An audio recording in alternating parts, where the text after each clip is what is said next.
भेड़ बकरियों वाली कौम चुप करके इनको पाकिस्तान का आइन तोड़ने देंगे? किसी गलत फहमी में ना रहें। सारी कौम का फैसला है कि वो पाकिस्तान के आइन के साथ खड़े हैं। और चीफ जस्टिस के ऊपर जिस तरह का प्रेशर डाला जा रहा है, जिस तरह उसके खिलाफ प्रोपेगेंडा कर रहा है ये माफिया, जो जजेस के खिलाफ प्रोपेगेंडा कर रहा है, मैं आज ये माफिया को बताना चाहता हूं कि सारी कौम इस मुल्क के आइन और इस मुल्क के जजेस के साथ खड़ी है, जो आइन के साथ खड़े हैं। और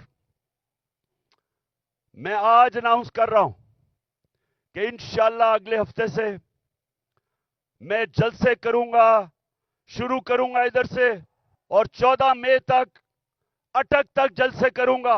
मैं पब्लिक में निकलूंगा, आवाम को तैयार करूंगा कि हम किसी सूरत ये जो 2 केयर टेकर पंजाब में गवर्नमेंट और पख्तूनख्वा में जिनका मुद्दत खत्म हो चुकी है, इनकी कोई कानूनी हैसियत नहीं है, इनका जवाज आज बिल्कुल गैर कानूनी है। तो हम डिमांड करेंगे कि हमें इलेक्शन दिए जाएं। पंजाब का इलेक्शन अनाउंस हो चुका है, उसकी कैंपेन शुरू कर रहा हूं। पख्तूनख्वा के लिए हम हाई कोर्ट में, हम सुप्रीम कोर्ट में जाएंगे, वहां के लोगों के लिए भी इलेक्शन चाहते हैं, क्योंकि 70% पाकिस्तान में अवाम की कोई नुमाइंदगी नहीं है।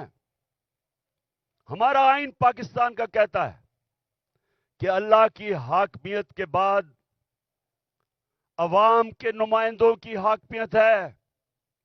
ना इस वक्त पख्तूनख्वा में है और ना पंजाब में है।